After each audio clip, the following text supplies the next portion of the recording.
toutes et à tous, bienvenue dans ce 3e magazine du CNCH 2019. Au sommaire de cette édition, nous parlerons d'abord d'un sujet d'actualité, la collaboration radio-cardiologie pour imagerie en coupe avec Raphaël Converse-Domar, cardiologue à l'hôpital de Versailles, et Jean-François Paul, radiologue à l'Institut Montsouris. Justement, eh bien, c'est le débat, lapsus révélateur. Donc, est-ce que c'est au cardiologue ou au radiologue de pratiquer les imageries en coupe? Faut-il une collaboration entre les deux spécialistes? Nous verrons cela tout à l'heure. Puis nous parlerons d'un sujet qui divise, celui du ballon actif pour tous. Est-ce une révolution ou une régression? On verra tout cela avec Ludovic Meunier, praticien hospitalier à La Rochelle, et Hakim Benhamer, cardiologue à Massy. Et enfin, la téléréadaptation cardiaque. Ce nouveau programme à domicile s'adresse aux patients victimes d'un pontage, d'un infarctus. Alessi Astruc et Bruno Pavie nous expliqueront cette innovation technologique et organisationnelle. C'est parti. Les radiologues sont donc des médecins qui pratiquent les imageries par scanner, IRM, échographie de l'ensemble du corps humain. Mais historiquement, les cardiologues ont toujours souhaité pratiquer les examens d'échographie cardiaque de leurs patients. Quand est apparue l'imagerie en coupe du massif cardiaque, scanner et IRM, c'est alors posé la question de savoir quelle spécialité était la mieux placée pour réaliser ces examens. Pour donc ce débat, je suis avec Raphaël Converse-Domar et Jean-François Paul. Bonjour à tous les deux. D'abord, Raphaël, je m'adresse à vous, allez, honneur aux femmes. Faut-il réserver ces images en coupe aux radiologues ou au contraire aux cardiologues? Alors, je ne suis pour ma part pas sûre qu'il faille situer le débat à ce niveau. Je pense que le meilleur médecin pour réaliser l'imagerie en coupe, c'est celui qui, dans chaque centre, ceux qui, dans chaque centre, seront le plus spécialisés pour l'imagerie cardiaque et des vaisseaux. Ce que je sais, c'est que ce sont des images qui nécessitent une bonne technicité d'imagerie, pour l'IRM et pour le scanner d'une part, mais également une bonne connaissance anatomique du massif cardiaque et des vaisseaux. Et donc, pour moi, il n'y a pas de débat ou de combat à avoir entre radiologues et cardiologues, mais plutôt de trouver les meilleures personnes pour ça dans chaque centre. La bonne compétence. Vous, comment ça se passe dans votre centre à Versailles ? Nous, à Versailles, initialement, historiquement, il y avait un radiologue qui maintenant à la retraite, qui s'était un peu plus intéressé au moment de l'avènement de l'IRM cardiaque, notamment à l'imagerie cardiaque. Et il s'est très vite associé à une de nos cardiologues qui est encore dans le service actuellement pour faire l'imagerie. Et puis tout naturellement, ce sont plutôt les cardiologues qui se sont tournés vers l'imagerie cardiaque dans notre centre. Et nous sommes aujourd'hui 5 cardiologues, soit interventionnels, soit non interventionnels, à avoir tous le diplôme nécessaire et s'occuper de l'imagerie cardiaque dans notre centre. Et vous, Jean-François Paul, à l'Institut Montsouris, comment ça se passe? Vous êtes radiologue et vous pratiquez cela toute la journée? Alors nous, c'est à peu près le processus inverse, c'est-à-dire que ce sont les radiologues qui font l'imagerie en coupe, c'est-à-dire l'imagerie dite lourde, scanner et IRM, mais c'est plus pour des raisons historiques, et je rejoins tout à fait ce que disait Madame Converse, c'est une question uniquement de compétence. Et la compétence, on peut l'acquérir en tant que radiologue à condition de s'investir dans la pathologie cardiaque. Historiquement, c'est ce que nous avons fait depuis une quinzaine d'années. Et inversement, ça peut venir de cardiologues qui s'investissent plus dans la technique, puisqu'ils ont la connaissance de base de la pathologie. Et donc, à la fin, on devient des spécialistes d'organes du cœur, en l'occurrence.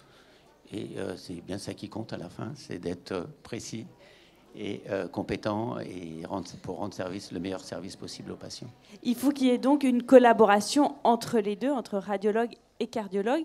Et qui doit signer le compte-rendu? Est-ce que c'est le radiologue qui a pratiqué l'examen ou le cardiologue? Comment ça se passe? Alors c'est tout simplement celui qui a fait l'examen. Je pense qu'on peut imaginer une double signature, pourquoi pas, si peut-être que le radiologue manque de compétences en termes d'imagerie ou en termes de compréhension fonctionnelle du cœur, c'est possible. Mais à la longue, on s'aperçoit que après un certain nombre d'années, soit le radiologue s'est formé et peut tout à fait gérer l'examen tout seul, soit à l'inverse, c'est un cardiologue qui s'est formé sur la technique d'imagerie et finalement, ça revient à peu près au même. Vous n'avez jamais connu de guéguerre entre les deux? Non, enfin, dans mon centre, pas du tout. En revanche, je complète juste sur qui doit signer le compte-rendu. Donc nous, évidemment, ce sont nous, les cardiologues, qui signons le compte-rendu. Mais c'est vrai qu'on connaît aussi nos limites. C'est-à-dire que si dans l'imagerie du massif cardiaque, il y a des choses tout à fait en périphérie ou extérieures au massif cardiaque, et donc nous, si nous avons des doutes sur des choses qui sont extra-cardiaques ou, par exemple, les poumons, les petites parties de poumons qu'on voit, etc., on n'hésite pas à s'adresser au radiologue pour là, en collaboration, pouvoir rendre un résultat sur des images un peu atypiques sur des foies ou sur des poumons. Moi, je ne sais pas interpréter correctement ces images-là. Et dans ces cas-là, on n'hésite pas du tout à avoir appel à nos radiologues qui, dans ces cas-là, signent la partie non cardiaque de leur compte-rendu. Et nous, on rend sur la partie cardiaque. Vous êtes d'accord? Vous vouliez ajouter quoi? Je suis d'accord, mais moi, en fait, la collaboration, on la place à un autre niveau, en tout cas à l'Institut Montsouris. On travaille très étroitement avec les cardiologues pour tout ce qui est travail scientifique, publication, parce que pour progresser, il nous faut, par exemple, on développe des nouvelles techniques, par exemple en IRM, qui a des flux en cardiologie. On a besoin de comparaison à la référence qui est l'échographie cardiaque. Donc, sans travail collaboratif, on n'avance pas. Donc, ce qui est essentiel, en tout cas chez nous, c'est la collaboration déjà au niveau scientifique, et aussi on forme, bien sûr, des jeunes cardiologues. On les initie à la technique, mais je dirais que la maîtrise d'œuvre dans notre centre, puisque nous avons la compétence et qu'on est aussi lié à l'ensemble du service de radiologie, elle est réalisée par les radiologues, mais bien sûr, les cardiologues viennent, participent, et surtout, nous publions ensemble beaucoup dans le domaine, puisqu'on essaye de faire progresser la technique, parce qu'il ne faut pas oublier que ce sont des techniques qui restent jeunes, Oui. qui sont en permanente évolution. En scanner, maintenant, on arrive avec des machines à 256 ou 320 barrettes, alors qu'on a commencé il y a 15 ans avec du 4 barrettes, donc ça ne donne pas la même qualité d'image. Et puis, on a des nouvelles... il y a l'imagerie prédictive qui apparaît, l'imagerie de la plaque athéromateuse. Il y a des nouveaux champs d'exploration qui apparaissent, et là, il faut que toutes les compétences soient réunies, à la fois radiologique, cardiologique, et aussi de l'aide institutionnelle. Oui, parce que l'imagerie devient de plus en plus spécialisée. Donc, Oui. du coup, là, ça a une conséquence sur, justement, le travail du radiologue ou du cardiologue. Il faut que, quelle que soit la spécialité, il faut vraiment se donner dans la technique, d'une part, et dans l'anatomie, d'autre part. C'est complètement indissociable, en fait. Les avancées technologiques nécessitent qu'on s'y intéresse vraiment, parce que moi qui n'ai pas été formée vraiment dans la technique d'imagerie, c'est quelque chose qui a été compliqué et long pour moi comme apprentissage, et qui est nécessaire. Le diplôme ou la surspécialisation, elle est indispensable. On ne peut pas faire de l'imagerie en coupe sans s'intéresser à la technique. Mais effectivement, c'est complètement indissociable aussi de choses que, pour moi, sont beaucoup plus marquées dans mon ADN depuis que je suis toute petite, qui sont la plaque d'athérome, l'anatomie cardiaque, etc. Et comment fait-on la formation, justement? Alors, moi, j'ai fait un diplôme interuniversitaire d'imagerie cardiaque et des vaisseaux en 2 ans sur Paris.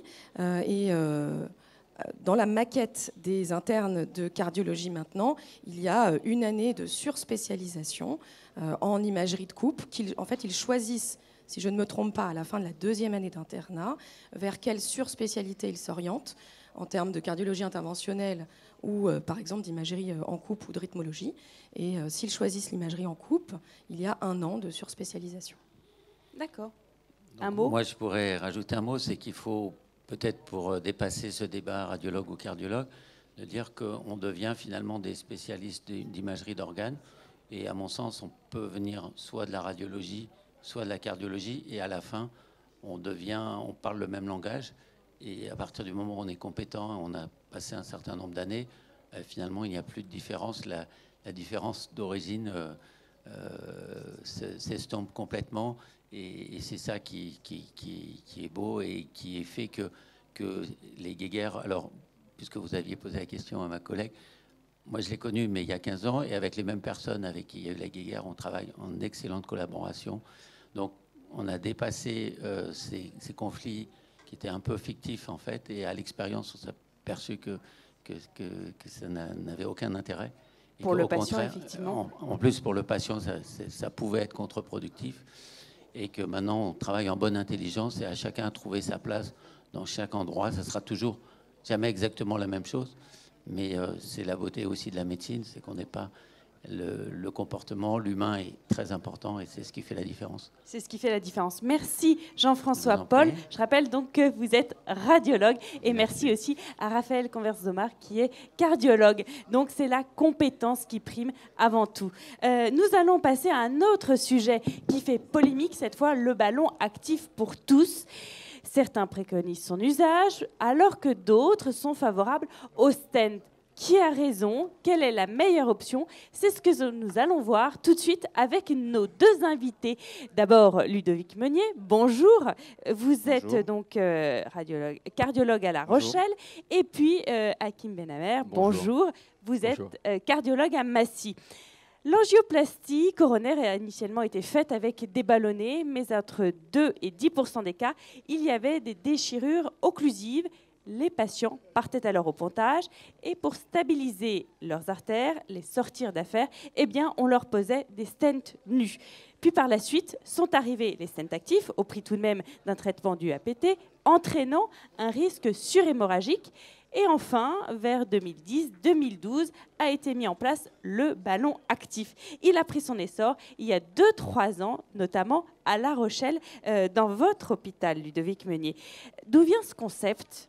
Qu'est-ce qui vous a poussé à adopter le ballon actif? Bonjour, merci. Bonjour, Hakim. En fait, l'idée, c'était à la base, c'était de dire, lorsqu'on fait une angioplastie coronarienne, c'est le but du ballon actif, c'est d'avoir un bon résultat sur le long terme, mais en ne laissant rien derrière soi, c'est-à-dire sans stenting, et ça permettrait effectivement d'éviter les complications ischémiques liées au stenting hémorragique liées à la DPT. Vous avez refait l'historique, effectivement, parce qu'en fait, les stents nus puis les stents actifs sont arrivés, mais en fait, ils sont arrivés avec leurs propres complications, ces stents ischémiques, thrombose de stent, et puis il y a la DAPT, effectivement, qui était là, mise en place pour lutter contre cette thrombose de stent. Et on naviguait un petit peu entre Charlie et Scylla. Et en fait, d'où vient ce concept de ballon actif? En fait, c'est que lorsque l'absorbe est arrivé, en fait, l'absorbe, c'est un stent actif qui avait été créé par Abbott en disant bon, c'est cool, on va mettre un stent, comme ça on est tranquille, et puis après le truc va disparaître. Et donc, pas de stent, on va récupérer un remodelage positif, pas de plus de stent, donc plus de DPT, et donc c'est ça la panacée. Le problème, c'est que ce stent actif, il y avait des mecs qui étaient trop grosses, donc il a été retiré 1 an après. Mais en fait, le concept de dire ouais, c'est cool, de toute façon, on ne laisse rien dans l'artère, et c'est ça qui était le déclic. Parce qu'en même temps, le stent, le ballon actif était arrivé pour lutter contre la résonance intrastent. Donc c'était un truc totalement parallèle qui n'a rien à voir. Et c'est vrai qu'en reprenant l'historique, vous l'avez déjà fait, à la base des stents, c'était seulement pour 10% des patients. Tous les autres, on les a oubliés quelque part. Une sorte de hold-up du stent sur ces dissections, en fait. Et parce que ce qui joue contre la résonance, c'est pas le stent lui-même, parce que le stent nu, il y avait 30% de résonance, c'était la molécule. D'où le but de dire, bon, en fait, c'est vrai que le problème, c'est de tourner autour de la dissection. Le but, c'est de dire, voilà, on va éviter d'avoir des dissections, donc on a modifié nos techniques pour préparer l'artère. En fait, on ne traite plus pour stenter, on traite pour ne pas stenter. C'est ça la différence, en fait. Et là, on a modifié nos techniques, et c'est ce qu'on fait à La Rochelle. Alors, dire que c'est un plein essor, non, ça, c'est pas vrai. C'est un essor local, ouais. Mais c'est tout, quoi. C'est utilisé à Berlin, à Genève, il y a d'autres centres, mais pas beaucoup en France. Non, alors effectivement, on va vous dire qu'il n'est pas remboursé, c'est vrai. Il y a un ballon actif, ça coûte cher, déjà lui-même. Et puis parce que justement, on utilise des ballons de prédilatation qui s'appellent les scoring, voire les cutting, c'est 500 €. Donc 500 € plus 500 € égale 1000 €, pas remboursé. Donc pour nous, l'hôpital, on a inclus dans une étude prospective, mais pour l'hôpital, ça représente un surcoût de 500 000 €. Donc il y a la direction des finances qui est derrière et qui nous guette. Est importante. Ouais. Vous, Hakim Benhamer, est-ce que vous l'avez déjà employé? J'imagine que oui, sûr. Ballon actif. Et je l'emploie encore un petit peu dans certaines indications qui sont très ciblées, notamment les rosténoses intrastent. Mais je voudrais revenir sur le principe, parce que le principe est bon. Le principe vient initialement, en fait, on a été confronté à 2 problèmes. Le premier problème est un problème mécanique que vous avez très bien évoqué avec les dissections coronaires liées à l'angioplastie. Mais il y a aussi les forces de rappel élastique, c'est-à-dire que quand vous dilatez une artère, très souvent, elle revient à son état initial. Et donc, il faut étayer. Donc, ça, c'est le principe mécanique du stent. Et c'est vrai que ce stent a changé notre vie en réduisant les complications aiguës. Le problème, c'est que ce stent engendre un processus de cicatrisation qui est un processus hypertrophique, un peu comme les cicatrices kéloïdes. Donc, l'idée d'injecter un principe actif, donc une molécule, donc un stent actif, c'est de faire en sorte que cette cicatrisation se fasse de manière plutôt ralentie et qu'elle permette une endothélialisation de l'artère sans avoir de processus de prolifération. Et donc dans ce registre-là, on a eu 2 grandes familles de molécules. Les drogues cytostatiques, c'est-à-dire qu'elles ralentissent le processus de cicatrisation, que sont les limus, et les drogues cytolytiques, qui sont le plaquitaxel. Et pourquoi je parle de ça? Parce que déjà, dans le principe actif, on s'est rendu compte que les limus sont bien meilleurs que le plaquitaxel. Et parce que le plaquitaxel entraîne une réduction quasi complète de la cicatrisation. Or, une artère qui a été agressée, elle doit se cicatriser. Et effectivement, aujourd'hui, on commence à avoir des ballons actifs avec des limus, donc un principe actif qui est beaucoup plus intéressant, mais on n'a pas encore suffisamment de recul pour dire que ces ballons sont efficaces. Il y a un seul travail qui est à comparer les deux, et malheureusement, avec des effectifs qui sont trop petits pour pouvoir conclure. Il n'y a pas de différence. Oui, il n'y a pas encore assez d'études qui prouvent cela. Tout à fait. Et d'ailleurs, c'est intéressant parce que la seule boîte qui propose des ballons actifs avec des études, certes, de petits effectifs, mais randomisés, c'est B-Braun, une boîte allemande. Les autres boîtes, quelque part, c'est déjà des grosses boîtes de stents. Donc déjà, nous, on a diminué nos stents de 70%. Donc déjà, elles ne vont peut-être pas se tirer une balle dans le pied. Et d'ailleurs, c'est intéressant parce qu'il y avait une étude finlandaise où les gars disaient on a mis quand même 4 ans pour recruter 200 patients.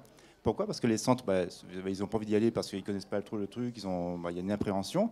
Et après, il faut effectivement trouver des praticiens qui ont un peu l'expérience de ça. Et en fait, il y a tout un travail qui est à faire pour les boîtes et pour les patients et les praticiens. Mais effectivement, à l'heure actuelle, il n'y a que, en l'occurrence, le Sequin-Peace Neo qui a montré un certain niveau d'efficacité. Beaucoup d'études rétrospectives, très peu de prospectives. Il y en a 3 actuellement. C'est facile à utiliser, le ballon actif? Ah oui, c'est facile. Il n'y a pas de problème particulier à utiliser le ballon actif. C'est un peu plus délicat quand on commence à franchir des mailles, etc. Parce que c'est un ballon qui n'a pas un profil. C'est un ballon qui est fait pour délivrer une drogue.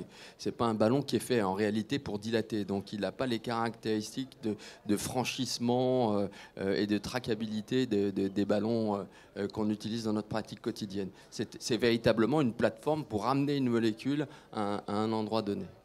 Est-ce que vous le pratiquez? Par exemple, il y a des ballons actifs, notamment avec le sirolimus. Là, ça peut changer peut-être les choses. Vous le disiez tout à l'heure, justement, sur...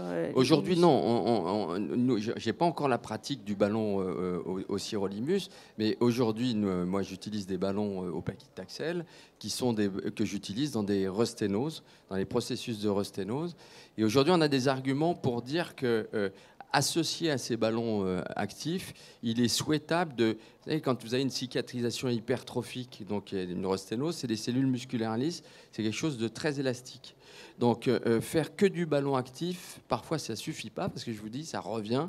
Donc aujourd'hui, ce qui est de plus en plus recommandé, mais toujours, alors c'est le problème du ballon actif, c'est toujours avec des études qui ont des effectifs réduits, et c'est un petit peu ça qu'on lui reproche, mais avec un scoring, c'est un ballon qui va permettre de couper en lamelles, en fin de compte, l'hypertrophie des cellules musculaires lisses, et appliquer par la suite le ballon actif. Donc il y a un aspect mécanique. C'est difficile de s'affranchir de cet aspect mécanique des sténoses et des resténoses.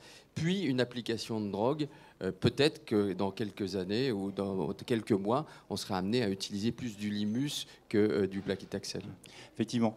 Le ballon actif, il sert juste à déposer. On l'utilise pour le long terme. Et le court terme, c'est pas le ballon actif, il fait strictement rien. En fait, il faut revenir à notre métier. Nous sommes des angioplasticiens, nous sommes des plasticiens des artères. Et en fait, il faut vraiment faire des plasties de l'artère. Parce que lorsqu'on stent, on a été tellement éduqué à stenter qu'en fait, le but, c'est mettre notre stent. Donc, en fait, on défonce toute l'artère pour y arriver. Donc, on crée des propres dissections pour lesquelles le stent a été créé. Comme c'est quand même fou. Donc, en fait, on revient à une méthode où on travaille en douceur. Enfin, douceur, non, un cutting, c'est pas forcément une douceur, mais avec des basses pressions, plus délicatement. L'idée, c'est pas d'esséquer l'artère. Parce que quand c'est disséqué, effectivement, ça sert à rien de mettre un ballon actif. Au contraire, les ballons actifs sur les dissections, ils vont créer des anévrismes. On parle de remodelage positif, mais en fait, c'est juste le début de l'anévrisme. Et on a des anévrismes coronaires qui ont été décrits, justement. Donc, quand c'est dissèque, on stent. Quand c'est dissèque pas, on met un ballon actif. Enfin, c'est notre approche dans notre étude à La Rochelle. Bon, merci Ludovic Meunier, merci aussi Hakim Benhamer. En fait, finalement, pour conclure, le ballon actif dispositif n'est ni une régression, ni une révolution. Pardon, mais une optimisation, une évolution du stent à sa juste place. Merci à tous les deux. Nous allons à présent parler d'une nouvelle solution de réadaptation cardiaque à domicile. La réadaptation cardiaque est montrée efficace pour les patients ayant subi des infarctus, des pontages, mais tout le monde ne peut pas y aller, notamment à cause du manque de place. Alors, Alexis Astruc, qui est médecin généraliste dans un centre de santé à Paris, a eu l'idée d'imaginer avec d'autres confrères la réadaptation par téléréadaptation. Je suis justement accompagnée d'Alexis Astruc et bonjour Alexis. Et puis Bonjour. aussi de Bruno Pavie, qui lui est cardiologue à Nantes. D'abord, j'aimerais vous poser, non pas une question au fondateur, mais à Bruno Pavie. Pouvez-vous nous expliquer en quoi cela consiste, cette réadaptation cardiaque ? Alors, la réadaptation cardiaque, c'est une indication très forte au niveau des recommandations. Recommandation 1 dans pratiquement toutes les recommandations internationales et françaises, en particulier pour le patient coronarien, ce qui va nous occuper ici, mais également dans d'autres situations. Et ce sont des patients qu'on prend après un accident aigu, donc en général un infarctus, un syndrome coronaire aigu. Et au décours de ce syndrome, alors dans un délai variable, entre on va dire une semaine ou un mois, on va le prendre dans un service actuellement, un service hospitalier ou privé bien sûr, ou en ambulatoire. En ambulatoire, pas véritablement, on appelle ça un hôpital de jour, c'est-à-dire les gens viennent une demi-journée ou une journée et ils repartent chez eux. Ce sont les deux modalités actuellement qui sont possibles. Le problème, c'est qu'on a à peu près 30% des patients qui seraient éligibles à la réadaptation et qui en fait arrivent pour différentes raisons. Bon, des raisons personnelles, des gens qui refusent, des gens qui ne sont pas vraiment, on ne leur a pas vraiment expliqué. Après, enfin voilà, ça dépend de beaucoup de choses et en particulier du manque de place, c'est-à-dire il y a des délais d'attente. Et on sait que s'il y a un délai d'attente trop important, les patients ne vont pas venir. Et donc, il faut qu'on trouve des alternatives.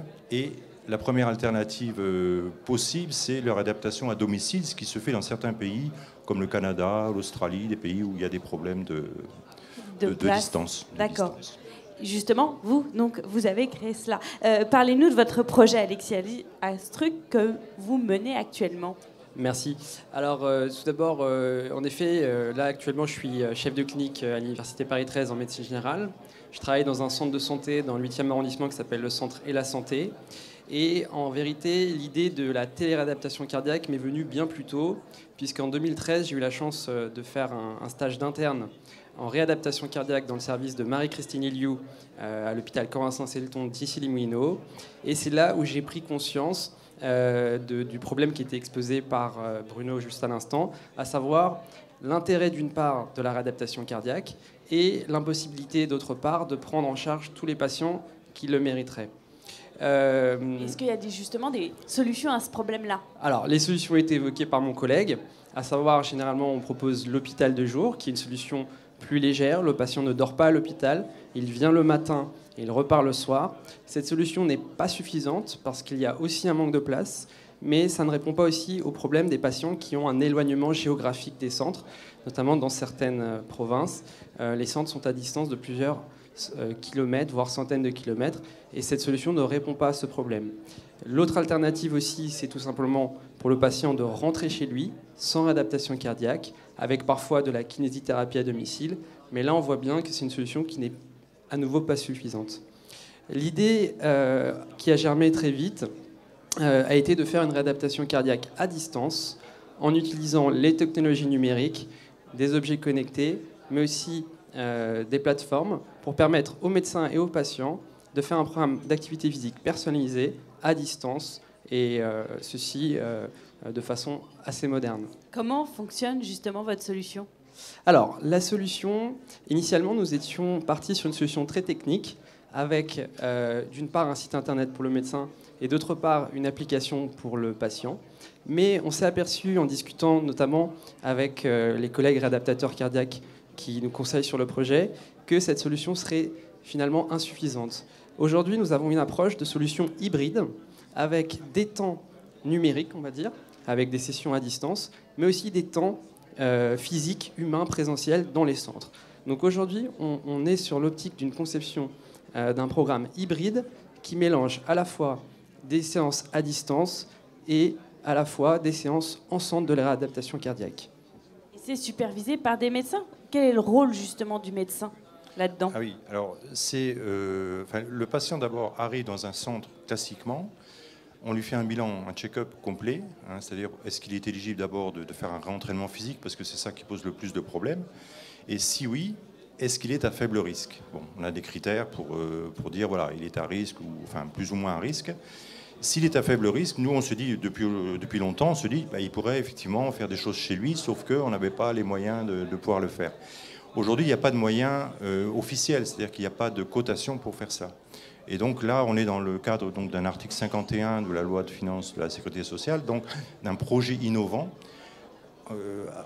testant une technologie actuelle, numérique, mais dans le cadre d'un forfait financier qui serait expérimenté. Donc l'objectif de cette expérience, c'est ça, c'est de faire ça dans plusieurs centres pour que ce soit valable au niveau national et voir si c'est possible, je pense. Il n'y aura pas vraiment de problème.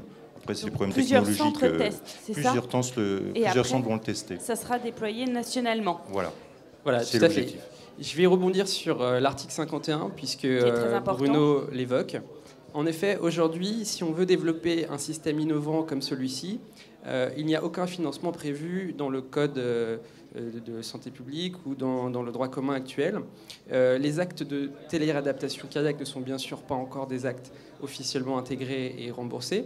C'est pourquoi nous avons tout de suite été confrontés à un problème de financement de ce projet. Nous avons étudié un peu la question et nous sommes tombés en effet sur l'article 51. L'article 51, qu'est-ce que c'est ? C'est finalement, en 2018, la loi de financement de la sécurité sociale qui a introduit ce dispositif. C'est un dispositif qui permet un financement dérogatoire des nouvelles organisations en santé. Ce dispositif, donc tous les projets ne peuvent pas y être éligibles. Il y a généralement 4 critères qui sont retenus. Il faut que ça soit un projet qui soit innovant, un projet qui soit efficient. Ça l'est, innovant, c'est sûr. Voilà, efficient, reproductible et faisable. Aujourd'hui, nous avons rédigé une lettre d'intention et nous montrons dans cette lettre que nous répondons à ces 4 critères. Cette lettre d'intention va être soumise en agence ARS Auvergne-Rhône-Alpes d'ici fin novembre. Et le projet, en effet, a une dimension nationale puisqu'on a actuellement 5 centres qui nous ont rejoints. Le centre du docteur Bruno Pavie à Machecoul, le centre du docteur Marie-Claire Boiteux, qui est le porteur de projet ARS à Durtol, mais aussi le centre de Corentin Selton à Issy-les-Moulineaux, le centre du docteur Jean-Michel Guy et du docteur Manufon. Vous avez 5 centres en tout. 5 centres nous suivent. D'accord. Bon, on va espérer que ça va passer. Il faut attendre quoi? C'est quoi la prochaine étape, le stade de développement? Alors, aujourd'hui, nous allons déposer la lettre d'intention et en parallèle, nous développons aussi la plateforme qui devrait sortir d'ici la fin de l'année. Bien évidemment, notre optique, c'est de travailler en co-construction avec les réadaptateurs cardiaques, une optique très ouverte. Aujourd'hui, nous sommes 5 centres. On est tout à fait ouvert à une expérimentation plus large. Mais en tout cas, aujourd'hui, on est certain d'avoir 5 centres qui nous suivent. Bon, c'est bien. Vous reviendrez l'année prochaine pour savoir ce qu'il en est. Merci Bruno Pavie, merci Alexis Astruc.